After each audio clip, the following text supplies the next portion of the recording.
Hi guys, and welcome to a hotkey video for Command & Conquer 0 Hour. This video is a generic hotkey guide to all the commands you can use across all the armies, and then I'll do a separate video for each separate faction like GLA, USA and China. So we'll get started with this. So I've split the hotkeys into 3 stages. I'm going to start with stage 1, which if you're just a complete beginner, then these are the hotkeys you should learn first. If you've been playing a while, you'll probably know all those, and you probably need to learn stage 2. And then in stage 3 here I've added a load of hotkeys that some I didn't even know, and I've actually learned making this video, or fun things like the Ctrl and C is cheer. Things that if you're really advanced, you want to learn all of them. If you're beginning, you want to start in stage 1, and if you're intermediate, you want to start in stage 2. Okay, so we'll start. So obvious one, escape is the option screen. Enter is if you're in a multiplayer game, you can chat with everyone. Backspace is to chat with your allies or your teammates. If you hold right mouse, this is a nice one that I use in every single game. Hold the right mouse key to scroll around. If that doesn't work, you can go in options. I think there's something called alternative mouse setup, or something to do with scroll. Tick an option and you'll be able to do that. That's how I use scroll in every game. It's quicker to get around rather than going to the edge of the screen. If you press spacebar, this is a good one that some people don't know. Press spacebar and it goes to the last event that happened on your radar. So if you hear unit under attack, you press spacebar, it goes immediately to that unit. So it's much quicker than trying to find out where that actually happened. Or if you've just built a building and it says building complete, you can press spacebar and it goes back to that. It works for most events that if it says Black Lotus detected or whatever, it works for any events that come over the radio and tell you it happened. If you press S on some units, either a dozer, a worker, or anything, they'll stop in their tracks and they'll forget what they're doing. It just cancels all commands. If you press X on a group of units, it scatters them, so they all run out in like a big fan, like an axe, and that's handy if a carpet bomb is coming.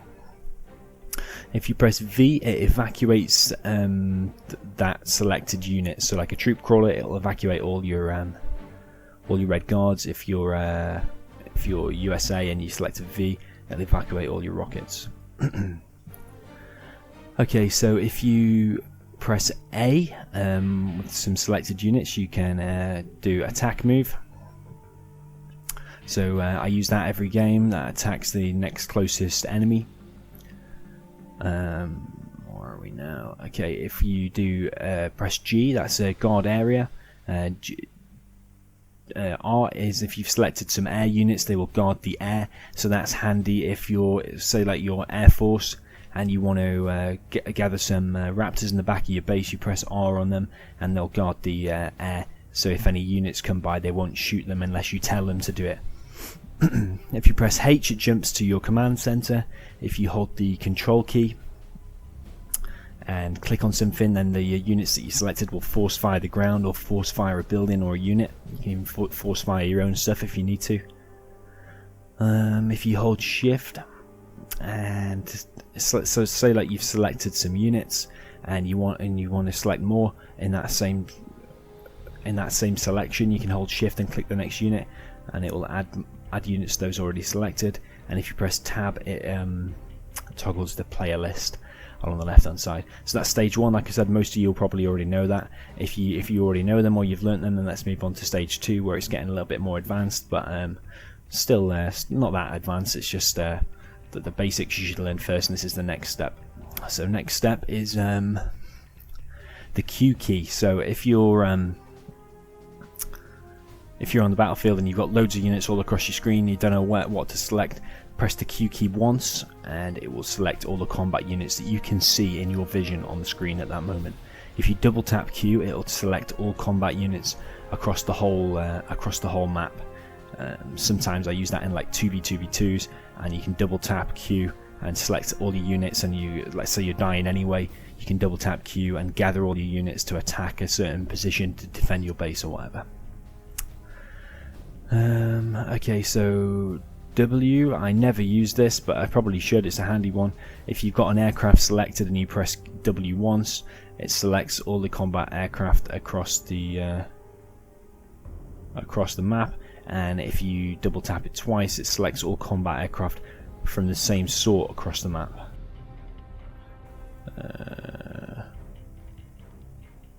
Yeah, I don't use that one that often. I'm not that familiar with that one. Don't know if W selects on your screen and not the map. I'm not sure if that's correct. But yeah, you experiment with that.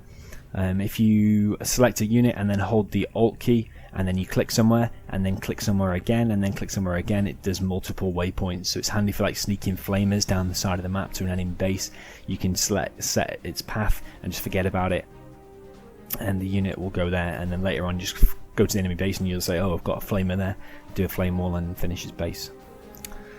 If you hold control, if you select a unit, hold control and then press a number, that selects a control group. That's a really important one. You want to be learning that one. And then if you press that number, it will select your control group that you just set, and if you double tap that number, it'll jump to that control group and select it as well. I use that every game. On numbers 3 and 4, I select my main units on 3, my secondary units on 4, and I double tap between them, and it flicks between them and selects different things, and jumps to them as well. So the next key is E. If you've got a unit selected and you press the E key once, it selects all of the units of the same type on the screen. If you double tap a unit, on your screen, it will select all the units of that same type on your screen. And if you select a unit and press E twice, really quick, it selects all of those units across the whole map in your selection. So that's handy if you're making Comanches and you're attacking the enemy base and you've built more Comanches at home. You can select the ones that you're attacking the enemy base with, double tap E and gather them somewhere, and then all your Comanches from across the whole map will go to that location, rather than the ones just you had selected at the beginning. Okay, so once you've learned those, you can move on to stage 3. Now some of these are a bit useless, some of these I don't use, but some of them you might find handy. Okay, so Control and F. So if you've got a load of units selected, let's say like Humvees and Avengers, the V's move quicker than the Avengers. So if you select all of them and press Control and F, they will have a little F key by each unit, and they will all move at the same speed. So the Humvees don't run off and die to MiGs, they will stay by the Avengers, and actually they all move in the same formation as well. So if you've put a V and an Avenger on the left and the right, the V on the left, then and you select Control and F, then the V should stay on the left and the Avenger should stay on the right, no matter where you put them on the map, until you press Control F again, and then they deselect from that function. Okay, bookmarks. If you hold, so you don't have to have anything selected. This is for the camera only.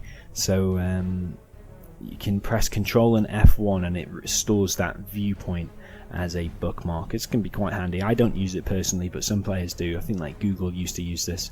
So for example, on Tournament Desert, on the left side you could press Control F1, on the right side you could press Control F2, and then your main base could be Control F3. So you can then quickly press between F1 and F2, F3, and you can flick between those locations really quick rather than scrolling around.